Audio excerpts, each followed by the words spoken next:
Just Prince TV here. Tupac once said, all you old rappers trying to advance, it's all over now, take it like a man. Now, if you heard me speak about artists from the 80s, 90s, and even early 2000s, right? I said, hey, I still want content from these guys. And if they still make content, I'm going to listen to it, right? Well, in 2025, I got my wish. But I noticed something. A lot of these older artists, outside of the greats, the Jay-Z's and the Nas, that could transcend to any era, the guys that was just good for their era, okay? Spiff and Wesson even dropped something this year. Raekwon dropped something. Redman dropped something, right? Clips, early 2000s, dropped something, right? Jim Jones, Dipset era, dropping things. So, you still got a lot of older artists dropping albums. Even Slick Rick dropped an album this year. He's from the 80s. So, here's my thing. I think I bit off more than I could chew. Hip hop really is a young man's game. Some of these rappers should stay retired and don't rap no more. Because if you're going to give me the old man version of you, I don't think you should be rapping anymore. All right? If you're not going to rekindle the same flames that you once had, it's all over now. Stop rapping. Let me remember your legacy for what it was. This is like a sports player in his 50s or 60s trying to make a comeback in professional sports. It's not going to work. Let it go. Regardless if you're an all-time great. Like the only guys that is an exception to the rules is the Nas, Jay-Z's, and maybe a Kendrick Lamar if his time is still relevant 2 decades from now. But if you're not a top 5 or an elite rapper, you cannot transcend to other eras. Okay, even LL Cool J dropped an album recently too. And a lot of these projects are lukewarm. They're meh albums. And I'm starting to think maybe we need to just carry the torch and give it to Joey Badass. Give it to Benny the Butcher and Griselda. Give it to Dave East, Young Chris, so to speak. Yeah, he's in the middle, right?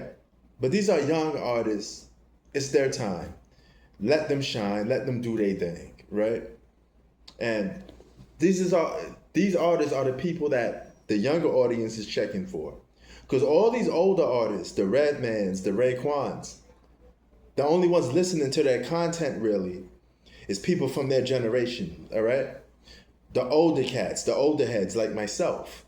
I love listening to artists that from the Renaissance era, the golden era of hip hop. But I have to come to realize that they're not going to give me that type of music again. If I want to see them at their best, I have to just put on some 90s music. That's it. They're never going to get as better as what they are when they were in their prime.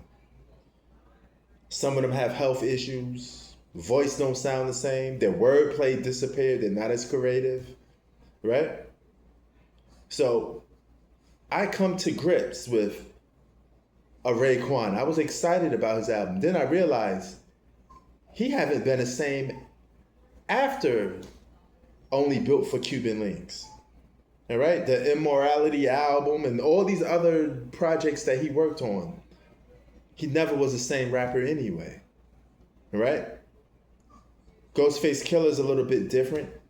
He has better subject matter. He could still make hit songs. And he was always a better song maker than Raekwon. He practically is the reason why Only Built Cuban Links is a classic. Because that's his album just as much as it is Raekwon's album. So, yeah, Ghostface Killah get the edge. He get the edge. But even he don't sound the same. I heard his new album too, which he came out recently. All right? Not on a Mass Appeal. He don't sound the same. His voice sounds like it's disappearing. You know? You just have to let these old rappers hear the brutal truth. It's over. You know, that era is never going to come back. it's over. You have to learn how to let go and move on.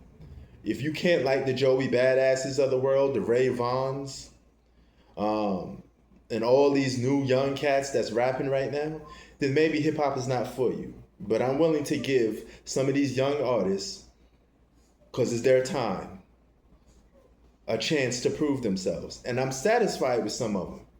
Joey Badass is one of my favorite new artists. Benny the Butcher is one of my favorite current gen artists. So is Westside Gunn. So is Conway the Machine. I like those artists. You know what I'm saying? So there are some guys that's from the essence, from that soil, that's still bringing me that real shit, that real hip hop. You just have to go out there and check for it. There's a lot of them. They're underground, the Rome Streets, the 38 Special. There's a lot. Listen to those new guys, because they're the ones dropping the new content, and they're the ones that's going to keep hip hop forward. These older rappers are not going to push hip hop into the next generation. They just won't. These younger generations, they can't relate to them. Even a guy like Nas, I make this last point. Even a guy like Nas, when you listen to his King's Disease and Magic, he's doing a lot of reminiscing, talking about stuff that super old that we know about already. We already know about you meeting Tupac in Central Park. We don't need 20 different versions of it. I don't need to hear 100 different versions of Death Row East. I've been through all of that already. I know about it. We don't need to rehash old history and keep making songs about stuff that only he could relate to and people from his gen. All right, so I understand Nas can't rap about today's issues because it don't concern him, and he knows his lane, and he knows that these younger kids just ain't gonna listen to him talk about current issues because he's outdated, just like every other artist is outdated that's from the past. It's time to move on. It's time to give these new rappers a chance. But what do you think? Am I being too harsh? Is hip hop being saved by the older gen? Who knows? You tell me your opinion. I say it's time to move on, though. Peace.